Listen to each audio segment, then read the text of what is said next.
coming, the drums rum-tumming everywhere.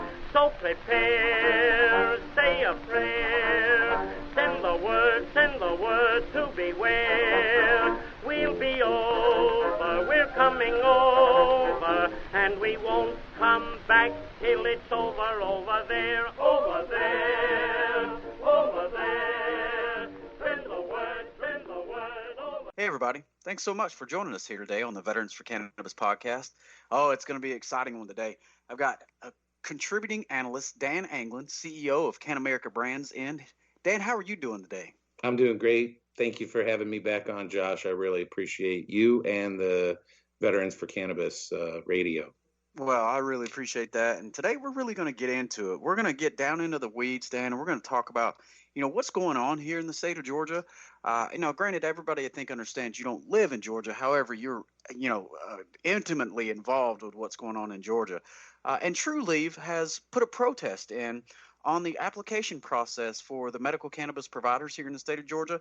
Is that correct? They protested and basically stopped the whole thing from happening? Well, I mean, yeah, I think that is exactly what they've done, right? Yeah, absolutely, which is crazy, Dan. So in your experience in the cannabis industry, and you've been doing this since what, 2011 or so? Yes, I've been licensed in cannabis since 2011.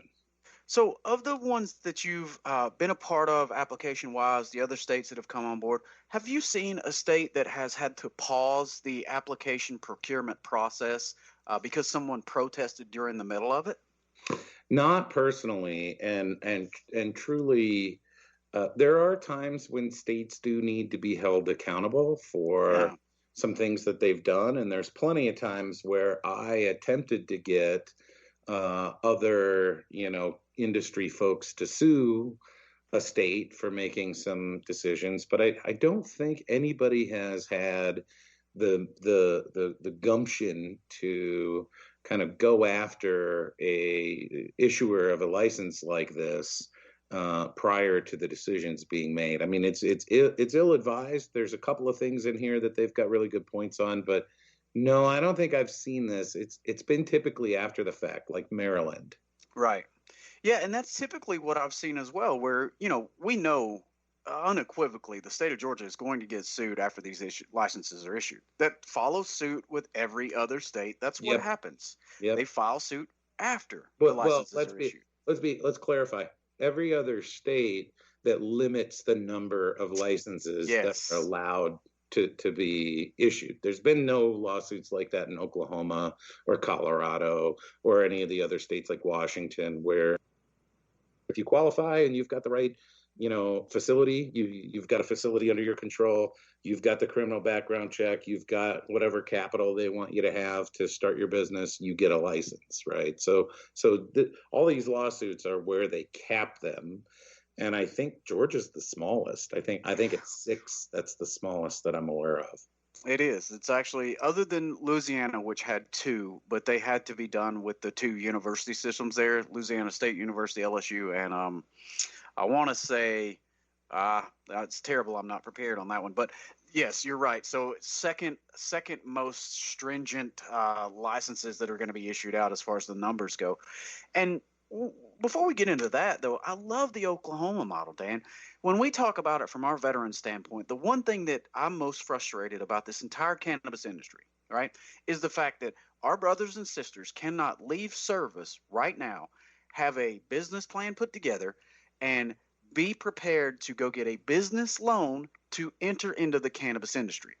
That's extremely frustrating, right? So you got a market like Oklahoma that's ripe for the taking, essentially, where veterans could really have a good foothold and build a great business model there, but they just don't have access to the capital to get into that market. That's frustrating in our shoes. Well, you bring up a good point, and I actually testified in a House committee 2 years ago that was looking at the practices of the Small Business Administration in line with, small business loans for cannabis, and it's discriminatory, right? It's just literally discriminatory practices. It's discriminatory towards veterans. It's discriminatory towards gender. It's discriminatory towards race. And overall, the fact that the SBA is not providing PPP or bailout lending that's clearly necessary for all businesses, not cannabis shouldn't be put into some other category. It's still a business with employees. Right. But you bring up a very important issue that it's even more discriminatory for veterans because our VA status is so precious to us, and it's an earned benefit. So the problem I see for veterans in cannabis, there are some veterans in cannabis, and there's some veterans who don't tell people that they're veterans and they're in cannabis because they don't want it revealed, because they don't want to lose their earned benefits. So, Dan, such a multi-layered talk about problem. that for a moment, because a lot of our brothers and sisters think that they are going to lose their earned benefits, but that's just factually incorrect, and they oftentimes don't understand that. Well, I get it all the time. The first thing I hear is, to disagree with you. However, I personally have lost my earned benefits of my VA home loan because my cannabis income is prohibited from being counted as income. So I can't qualify for my VA loan because of the way that the powers that be within the VA system look at our income. So I did lose my benefit. I can't get it. I agree 100%, and you're exactly right. And what I was saying is that most of the time they all start out by saying, I don't want to lose my benefits. And what they're talking about is they're afraid they're going to not be able to go to the VA and get their medicine, get seen by a doctor, right? And I'm like, guys, no, absolutely not. But then that is ridiculous. The fact that you make a good income, a hard-earned income, yet when you go to apply for a VA home loan, you can't qualify. That's the things that you and I and our veteran community have to stand up and fight for to get changed. Yeah. And I've never had more than one house at a time, but I've definitely had more than one home.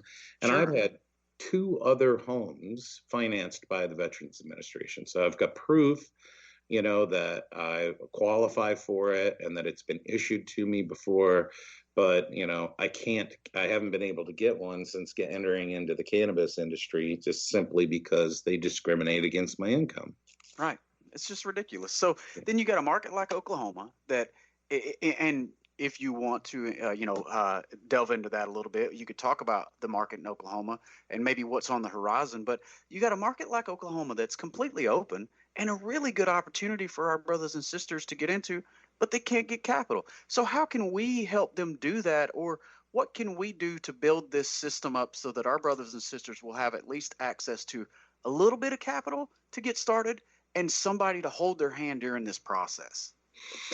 Well, getting capital is hard for anybody. And I would say that not getting capital is just that you're not being creative enough, right? You have to create a business plan. And maybe this is where the services to assist, veterans, maybe because they've never written a business plan before, or don't know how to do a pro forma, which projects the amount of their burn rate and their projected revenue, et cetera. But I mean, really, it's a matter of hustling and hitting the streets and doing what's necessary to find investors, because there's lots of investors out there who want to be involved in it. But listen, the flip side of that is that money's expensive. And the issue that we have is that you have to make, deals that you wouldn't make in a lawnmower business or a bar, because of the nature of the cannabis industry and who is putting money into it. I mean, these are double-digit loans, or even worse terms than just 20-some% loans. There's lots of equity being tossed out so that they can obtain the capital to get it done. And I don't think it's just the veteran community, but if there's any veterans out there that have created success in business and they don't have a problem with cannabis, I think creating a fund for veterans of all races and sexual creed and everything else, just all they need to be is veterans, I think that kind of focus would be very lucrative for an investment fund, simply because the integrity of veterans and the kind of, business acumen of never surrender that exists in men and women who start a business who've served in the military, right? That's right. You just got a leg up. So, the biggest problem with Oklahoma being so free and honestly so cheap is that sustainability in a saturated market is harder than most people understand. Absolutely. When you've got streets that have, I don't know, dozens of dispensaries 100 feet from each other, now you're not just dealing with the regulatory issue or whatever other challenges that you face just by being in cannabis. Now you've got competition, and it becomes a saturated market where price compression comes in, and real competition comes in. So there's a double-edged sword to making it so open and transparent. But I could talk about Oklahoma and Nevada and Colorado because they're very similar but different animals. But I think you wanted to talk about True Leaf. Yeah, I mean, wow, this is crazy. So we're in Georgia, and now the procurement process to apply for a cultivation license, basically came out the day before Thanksgiving, right? And the state of Georgia said, okay, you've got essentially 30 days to get your application in. When you really look at it, it was about 20 working business days. So 28 December was their drop dead date that the state had come out and said, okay, you have to have your applications in by 28 December, and you have to meet X parameters, right? Well, True Leaf came out on, let's just say, in the 23rd hour at 11:59, 23:59 on our military time, and basically protested. They protested 3 points that the state of Georgia was actively asking for the procurement process to take place in. Those points are: point one, they actually protested the fact that the commission, they don't think the commission has the powers, duties, and responsibilities to make law, which they're technically correct. The commission is not a lawmaker. That's what the lawmakers are for, right? The House and the Senate, so they can write the laws and get them passed. So they protested the duties that the commission came out and how they established procedures and guidelines. They also protested, and this is the one that really broke my heart, Dan. The statutory and RFP requirements for a Georgia business, minority participation, and the definition of products. The Georgia business and minority participation is also included veteran participation as well. And then the third point was that definition of products. They protested on that, which I think everybody in the state of Georgia and in the entire United States agrees that our limited product offering in the state that the commission has set, that is also set by the legislative body, which they passed the law and said only oil is allowed in the state of Georgia.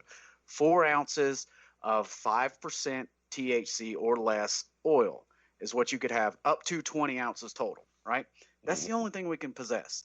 So they protested on those 3 points. One, the commission's ability to make rules and laws.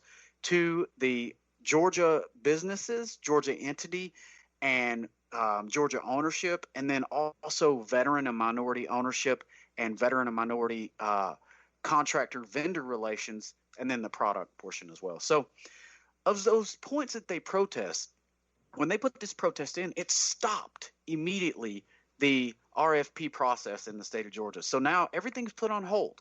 Where we got this law passed back in 2016, and then got it updated in 17, updated once again in 18 to add PTSD on the list as a required, an approved ailment. So in 2018, we finally got the HB 324, the law passed. It went into law, but there's been no access. Now, we were going through the RFP, the request for proposals portion, so we can get the applicants in there and issue licenses out. But True Leaf protests, and they stopped that RFP process. So now we're stuck in this purgatory, and I wanted to really get your direct input on this and what True Leaves. We're not arguing whether they're right or wrong, right? We're just talking about the process of